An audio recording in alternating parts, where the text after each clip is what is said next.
দেশের শোবিজ অঙ্গনে পরিচিত নাম পিয়া জান্নাতুল। মডেল, অভিনেত্রী ও আইনজীবী তিন পরিচয়েই জনপ্রিয় তিনি।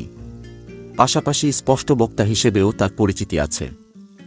সম্প্রতি আইনজীবীর পোশাকে পিয়ার একটি ভিডিও ক্লিপ সামাজিক যোগাযোগ মাধ্যমে ভাইরাল হয়েছে।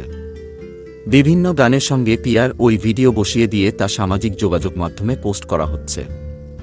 ভিডিওতে তার মুচকি হাসিতে ঘায়েল নেটিজেনরা, এ নিয়ে তোলপাড় চলছে নেট দুনিয়ায়। হাসির কারণে রাতারাতি ট্রেন্ডিংয়ে উঠে গেছেন পিয়া জান্নাতুল। ভিডিও ক্লিপটি নিয়ে বানানো হচ্ছে রিলস, মিম আর ভিডিও। যাকে নিয়ে এত হইচই, তার কানেও গেছে বিষয়টি।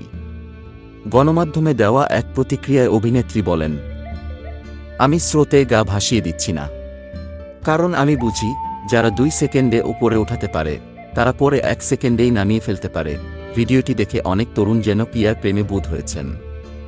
এ প্রসঙ্গে পিয়া বলেন, আমি বুঝতে পেরেছি যারা কন্টেন্ট বা রিলস তৈরি করছেন বেশিরভাগই তরুণ যুবক।